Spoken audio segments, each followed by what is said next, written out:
All right, yes. Come, grab a seat. We have plenty of places for you. Cool. So should I say anything else? How many emails have you gotten from me this past week? I think I have written you like every 25 minutes letting you know that this event was taking place, because this is one of my very favorite sessions that we do with Backstage. And I'm just absolutely delighted that Jody Kielbasa could be with us. You understand, this man has so many irons in the fire and there's so many things going on. It's really terrific that he's able to make time in his schedule to come here and speak with you all. So he is going to talk with you about a whole variety of things with respect to the film festival and also his career in theater and in film. And I hope you'll find this interesting, fascinating, and that you'll have 100 questions to ask him, or at least one to ask him by the time we finish his presentation here today. I've gone ahead and copied his bio for you. I'm not going to read it. There's just so many bits and pieces of information here.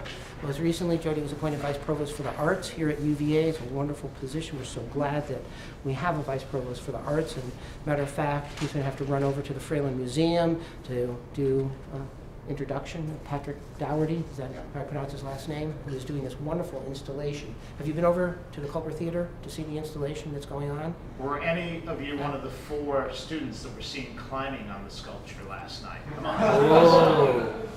Hopefully, no, none of them were. All right, it's absolutely fascinating, so hopefully you'll go online and I'll send you a link to that as well. But look, I know you're going to be very impressed with everything that Jody has done, and you're also hopefully going to be really, really excited about his top picks and the films that are part of the Virginia Film Festival this year. And what we are trying to do is get you certainly excited about all the wonderful things that this university has to offer and all the wonderful things you can participate in, and this is one of the must-dos. This is something you must do your first semester here so that you can make it an agenda item in the future as well. So we're going to certainly encourage you to attend and participate to the maximum extent possible. And also, we are announcing tonight, of course I've done it today because I want you to know, that the film that Jody selected for us this year is Remote Area Medical.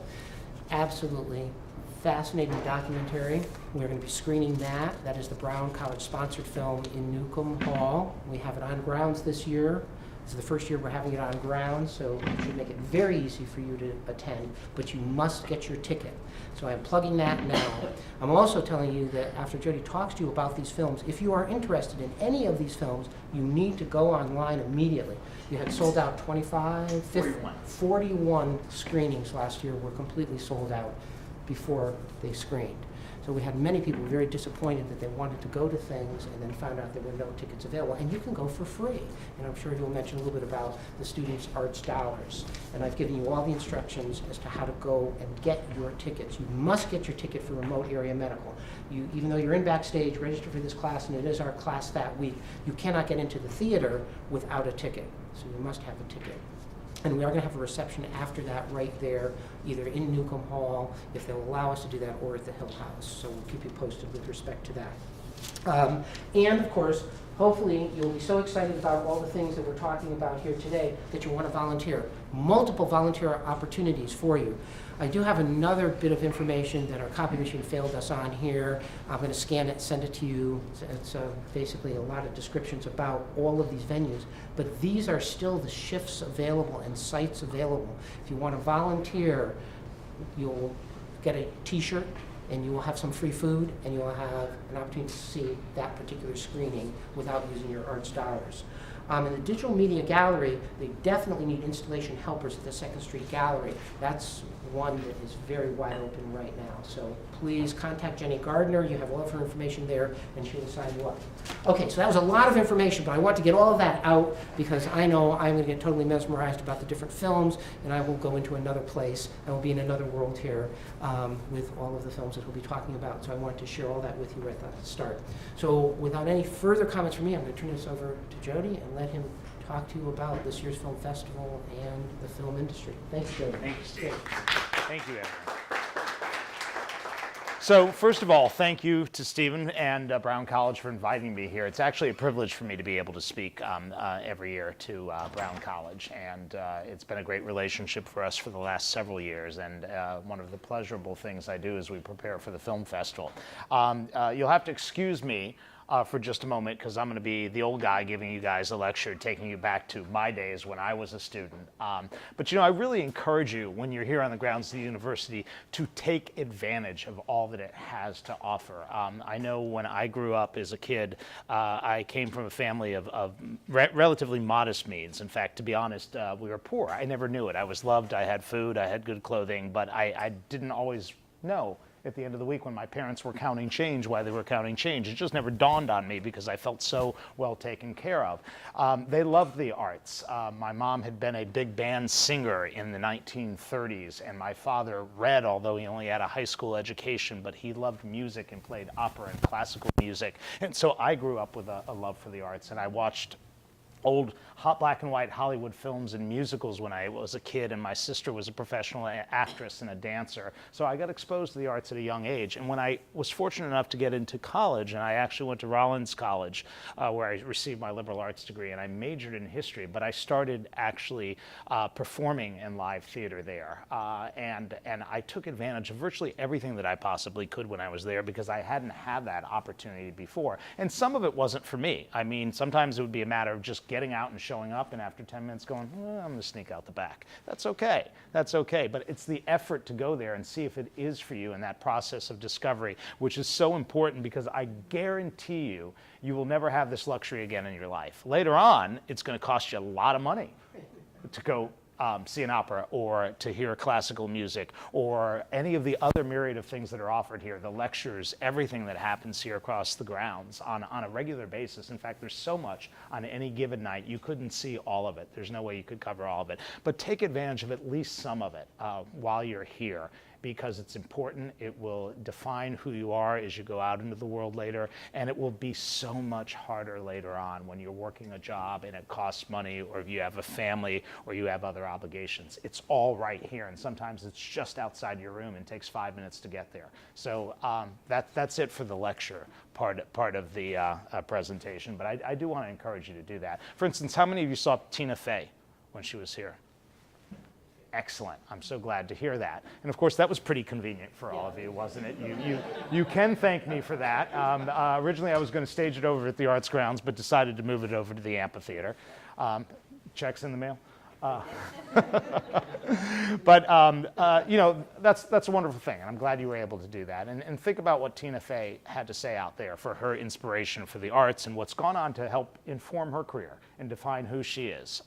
She shared with you some of those people out there. Also had little gifts for you out there underneath the chairs, which was pretty cool too. I want to share a little bit about, Steve has asked me to share a little bit about my background. I did go to Rollins College, where I received a BA in history. Loved history. At that point, I had a decision when I left Rollins as to whether I wanted to pursue a degree in law, or go into political science, or actually become a professor of history. And I went in completely the opposite direction, because as I mentioned earlier, I had gotten involved in drama a little bit, and I decided to go pursue a BFA in acting, actually in theater, and get my BFA at Florida State University, which then led me to decide that I needed more training as an actor. And I went to the FSU Oslo Conservatory for Actors Training in Sarasota, Florida, which is also part of a regional repertory theater company of equity actors that perform all year long. And so it was a 2-year training program where I trained in voice and singing and dancing and acting and stage combat. And the second year was a member of the professional company, and got my actor's equity card. And when I left there, because I wasn't a particularly good singer or dancer, I decided to move out to Los Angeles to pursue a career in film and television. And part of that was just a real obvious choice for me, because I had watched equity actors come down from New York City and give up their apartment. In some cases, they were 30, 40, 50 years old. They were living in New York City. Maybe they had a cat. They didn't have a family. And this is not the case for everybody. But, and they were making $400 or $500 a week to work in this equity situation. And I decided that's not quite the life that I wanted to live when I reached a certain stage. It might be fine when I was in my 20s, but long term, I made that decision in a very calculated way that I'd have a better opportunity out in Los Angeles. And so I did move out to Los Angeles. And I was fortunate enough when I was out there for not very long, less than a year, about 6 months in fact, that I was cast in a soap opera at the time. It's defunct, thank goodness. It was long before YouTube, and it was called Santa Barbara. And I had a small, regular, recurring role on there for a while. And it was a great launch while I was out there. And then I was promptly unemployed and did a lot of waiting on tables for essentially 2 years. I opened up 2 of the original California pizza kitchens, in fact. But I started to think about, gosh, I've got an MFA, I've got all this training, and I want to do more with it. And I had the bright idea that I would open up my own live professional theater in Hollywood. And I did that. I actually got somebody to invest about $20,000, and I prevailed upon someone who owned a storefront in a historic section of Hollywood, right under the Hollywood sign.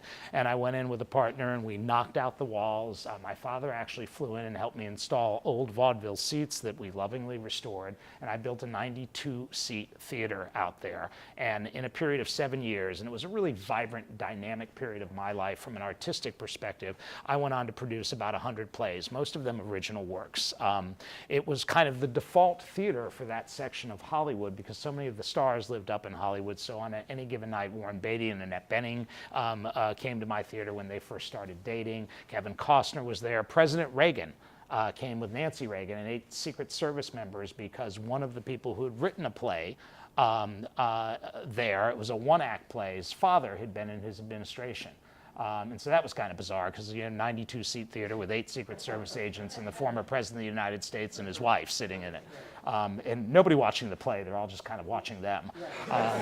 But again, it was a very dynamic period for me, artistically, energy-wise, also learning a little bit about business because I had to operate this theater and keep our head above water. And what was a challenging financial time as well because there was an earthquake, a major earthquake in '92, which was devastating. It was shut down for martial law, believe it or not, for 2 weeks in Los Angeles with tanks on the streets because the earthquake was so devastating. There were the Rodney King riots a year earlier, and it was virtually the same thing in LA. So financially, it was tough. For the first time, more people were moving out of Los Angeles than coming in. The economy was tanking.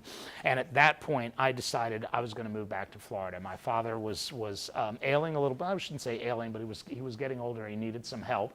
And I was offered a job back at the FSU Oslo Conservatory to be the director of development and to help them raise money for the program there. I was the very first one, and I was employed by Florida State University. I did that for 18 months when I was hired away by American Stage to become the producing artistic director for 2 years of American Stage, which was a live professional theater company in St. Petersburg, Florida. And again, a wonderful time for me artistically.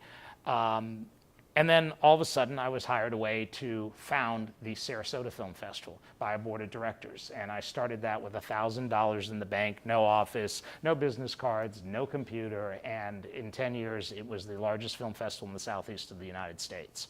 We had Aerosmith playing rap parties, B-52s playing rap parties. In any given year, we would have remarkable people. For instance, my final year, some of the attendees included Charlize Theron, Stanley Tucci, Steve Buscemi, Liv Ullmann, William H. Macy, incredible people showing up, and we screened about 226 films in 10 days. So it was a big event. I had a full-time staff of 9 people, huge outreach and education programs, and I raised all the money for it. It was about a $2.2 million budget. And I share this with you because my career is still evolving.